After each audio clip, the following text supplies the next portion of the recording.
നിങ്ങളുടെ favourite shows ഇനി ഒരിക്കലും മിസ്സാവില്ല. ഇപ്പോൾ C5 കാണും നിങ്ങളുടെ ഫേവറേറ്റ് ഷോസ് തികച്ചും സൗജന്യമായി. അവരുടെ ഭർത്താവും മകളൊന്നും അവർ പറഞ്ഞതുപോലെ ഓസ്ട്രേലിയയിലൊന്നും അല്ല.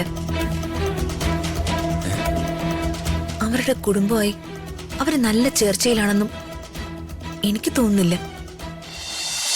വർമ്മ സാറിനെ കാണാൻ പോകുന്ന വഴിക്കാണ് രാജുവിന്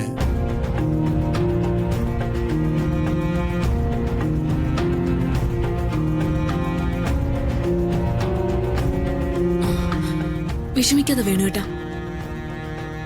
രാജുവിന് ഒന്നും സംഭവിക്കാതെ നമുക്കവനെ തിരിച്ചു കിട്ടിയില്ലേ. ജീവിതത്തിൽ സംഭവിക്കേണ്ട വലിയൊരു ആപത്ത് ഇതോടെ കഴിഞ്ഞു എന്ന് വിചാരിച്ചാ മതി. ശരി വേണം. ഞാൻ ഇറങ്ങട്ടെ വേണുവേട്ടാ. എന്താവശ്യമുണ്ടെങ്കിൽ എന്നെ വിളിക്കണം. എന്റെ മകളെ കണ്ട് അവളോട് സംസാരിച്ച് കൊതി തീരുന്നവരെ ഞാനിവിടെ കാണും.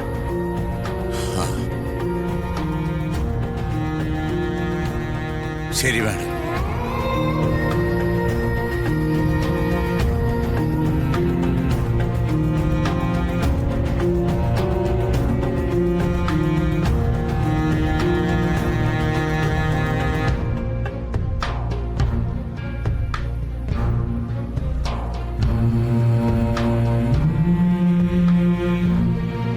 തന്നോളൂ മാഡം. മാഡം വേണ്ട വേണ്ട, ഞാൻ തരാം. അയ്യോ മാഡം, അത് വേണ്ട. സാരമില്ല രാജു, ഞാൻ തരാം. മാഡം കഴിക്ക്. രാജു, മാഡം വേണ്ട മാഡം, ഞാൻ കഴിച്ചോളാം.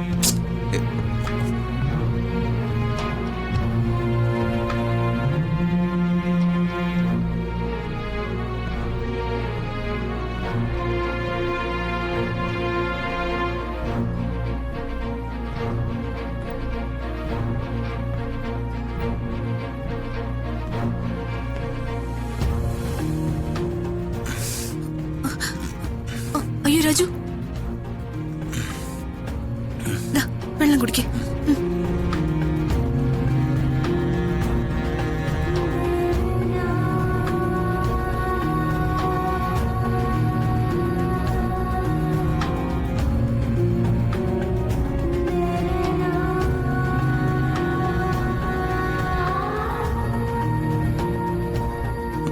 മതി മാഡം. മാഡം കഴിക്കേ. മാഡം വേണ്ട മാഡം.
ഹലോ, രാജുവേട്ടന് ആക്സിഡന്റ് ആയെന്ന് ഞാൻ അറിഞ്ഞു. രാജുവേട്ടന് ഇപ്പൊ എങ്ങനെയുണ്ട്? രാജുവേട്ടന് ഓക്കെ അല്ലേ? ഞാനിപ്പോ ഓക്കെ ആയി വരുന്നുണ്ട് ദിവ്യ. ആശുപത്രിയില് എനിക്ക് വരാൻ കഴിഞ്ഞില്ല. രാജുവേട്ടനെ ഞാൻ ഫോണിൽ വിളിച്ചിരുന്നു. അപ്പോഴൊക്കെ കോൾ അറ്റൻഡ് ചെയ്തത് ഋതിക മാഡം ആയിരുന്നു. DNA റിപ്പോർട്ട് എനിക്ക് വർമ്മ സാറിനെ കാണിക്കാൻ പറ്റിയില്ല. ദിവ്യയ്ക്ക് അക്കാര്യത്തിൽ എന്നോട് വിരോധമൊന്നും. രാജുവേട്ടൻ എന്തായി പറയുന്നേ? വർമ്മ സാറിനെ കാണാൻ പോകുന്ന വഴിക്കല്ലേ രാജുവേട്ടന് ആക്സിഡന്റ് ഉണ്ടായത്? രാജുവേട്ടന് മറ്റു കുഴപ്പങ്ങളൊന്നും ഉണ്ടായില്ലല്ലോ. എല്ലാം ദൈവത്തിന്റെ കൃപ. ദീപക്കാണ് എന്റെ കുഞ്ഞിന്റെ അച്ഛനും തെളിയിച്ച് അവന്റെ ഭാര്യയായി ജീവിക്കാനൊന്നും ഞാൻ ആഗ്രഹിക്കുന്നില്ല എന്ന് രാജുവേട്ടൻ അറിയാലോ. വർമ്മ സാറിന് പകരം അവനെ പോലൊരു കൊള്ളരുതാത്തവൻ സ്ഥാനാർത്ഥിയായി വരാൻ പാടില്ല എന്ന് ഓർത്ത് മാത്രം ഞാൻ ആ DNA ടെസ്റ്റിന് തയ്യാറായത്. രാജുവേട്ടനിപ്പോ നല്ല റെസ്റ്റ് എടുക്കേണ്ട ടൈമാ. രാജുവേട്ടൻ കൂടുതലൊന്നും ആലോചിക്കണ്ട. രാജുവേട്ടൻ സമാധാനമായിട്ടിരിക്കും. ശരി ദിവ്യ.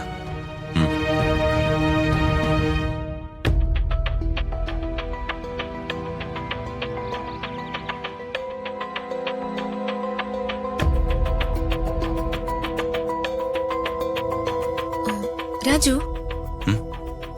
എന്താ ദിവ്യ മാഡം? അവരുടെ കാര്യം ഭയങ്കര കഷ്ടമാണല്ലേ? ആരുടെ? മീര ആന്റിയുടെ. ഭർത്താവിനോടും മകളോടും ആന്റിക്ക് എന്ത് സ്നേഹ. രാജു, എന്റെ മനസ്സിൽ തോന്നിയൊരു കാര്യം ഞാൻ പറയട്ടെ? പറയൂ. അവര് പറയുന്നതൊക്കെ നുണയാ. നുണയോ? എന്ത് നുണ? അവരുടെ കണ്ണുകളിലെ എന്തോ ഒരുപാട് നാളായിട്ട് അനുഭവിക്കുന്ന ഒരു വലിയ ദുഃഖം മറഞ്ഞു കിടക്കുന്നത് പോലെ.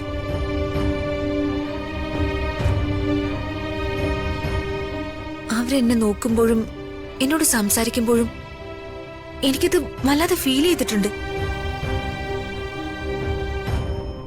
അവരെന്നോട് സംസാരിക്കുന്നതൊന്നും അല്ല, അതിനൊക്കെ അപ്പുറം എന്തൊക്കെയോ കാര്യങ്ങള് അവർക്ക് എന്നോട് കമ്മ്യൂണിക്കേറ്റ് ചെയ്യാനുണ്ടെന്ന് എനിക്ക് പലപ്പോഴും തോന്നിയിട്ടുണ്ട്. ഹൃദയ മാഡത്തിന് ഇത് എന്ത് പറ്റി?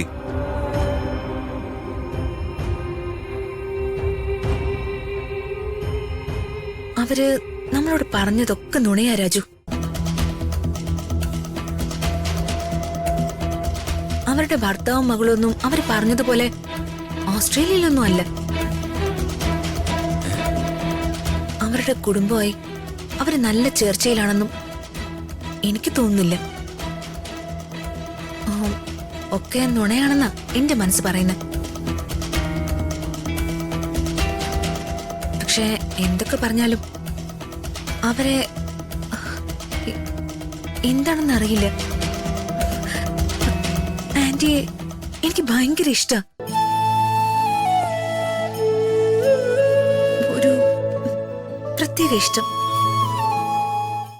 ഡൗൺലോഡ് ചെയ്യൂ C5 ആപ്പ്. കാണൂ എല്ലാ എപ്പിസോഡുകളും സൗജന്യമായി.